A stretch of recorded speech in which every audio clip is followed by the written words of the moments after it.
JBNN keep you informed. I'm Michelle Jones.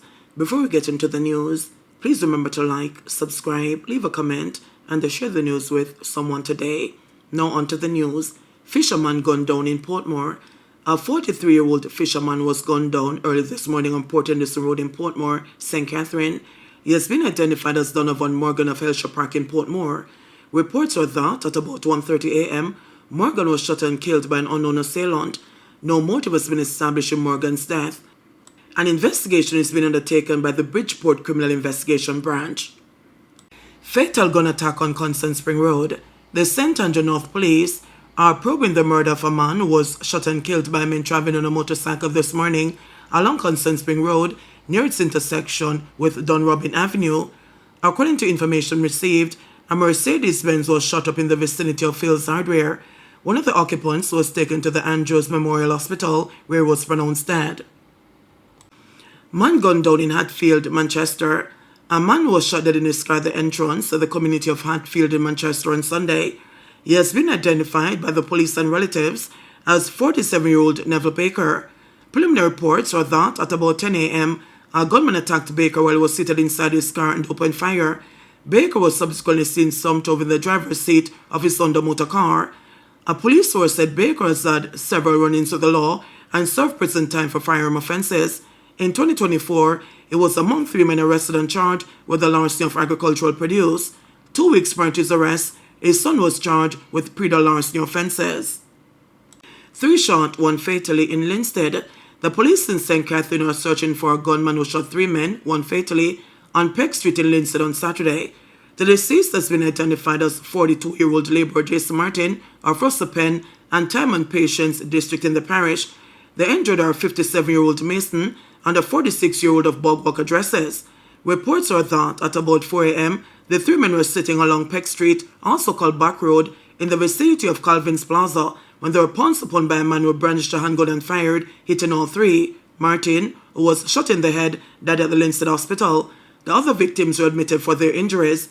The police have not established a motive for the incident. The Linstead Criminal Investigations Branch is probing the matter. 60 killed in 55 fatal crashes in 59 days. The Island Traffic Authority ITA is reporting that 60 people have been killed in 55 fatal crashes up to Friday, February 28. This represents a 15% decrease in fatalities, 11 fewer deaths, and a 13% decline in fatal crashes when compared with the similar period in 2024. So far, 16 pedestrians have been killed, accounting for 27% of the fatalities since the start of the year. 14 motorcyclists have also been killed, accounting for 23% of the fatalities, with private motor vehicle drivers also accounting for 14 deaths and 23% of the fatalities since January 1. According to the statistics provided by the ITA in its daily crash report, 6 private motor vehicle passengers have also been killed. They account for 10% of the road deaths this year. Meanwhile, vulnerable road users, pedestrians, pedal cyclists, motorcyclists, and pillion passengers account for 60% of all the fatalities combined. Overall, passengers account for 18% of the traffic crash victims. Meanwhile, males account for 82%, while females account for 18% respectively of all the fatalities since the start of the year. The parish of St. Andrew so far recorded 18% of the fatalities. Trelawney, St. James, Hanover and Westmoreland combined account for 33%, while Clarendon, Manchester and St. Elizabeth account for 22%. Bridging, the road signs make the traffic environment safe. The green light means go. Red means stop. Amber also means stop. Yeah man, it don't mean you must speed up. And get this, even if the light's on green, when the traffic is thick, don't bother move off and block the intersection. And please, don't stop on a pedestrian crossing. Look out for children, the disabled and the elderly. Follow the signs so they all can arrive alive. Be a good road user. Obey the road signs and look out for each other. Parenting with a purpose. No parent was born knowing everything. In fact, most parents utilize skills that were used while parenting them. And in many instances, some of those parenting skills or styles are very toxic. For this reason, parental involvement was one of the main initiatives of the Jamaica Education Transformation Commission, JETC, which was set up to carry out a comprehensive review of all levels of the public education system. From its work, the Ministry of Education and Youth, in collaboration with the National Parenting Support Commission, NPSC, launched a campaign to engage parents in their children's educational productivity. Bobby, have you done your homework yet? Mommy, just 2 more minutes. The cartoon's soon done. Go do your homework now. We understand that parents play a pivotal role in the lives of their children. And as such, the Ministry of Education and Youth, through the National Parenting Support Commission, will continue to train parents in our parent education program. Parents who have taken part in the program at different institutions throughout Jamaica have so far gained a reasonable amount of knowledge. I learned about emotional intelligence and communication, and those are 2 key things for me that I really want to be able to have a better understanding on, so that I can administer good parenting to my child. My daughter is in grade 8. She's a teenager, 14-year-old.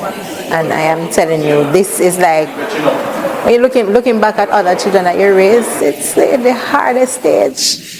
Believe me, and when you come to this, it's like you are not equipped. Coming to this session, I've learned a whole lot. You know, maybe dealing with her, I'm seeing that, well, how I was raised, and you're trying to do like the same thing, and it's not working. I think many parents just in the moment do what needs to be done versus being more intentional in what it is that they do or say in terms of raising and molding their children. So emotional intelligence is very important. And many parents themselves have scars, have wounds as it relates to their childhood and growing up.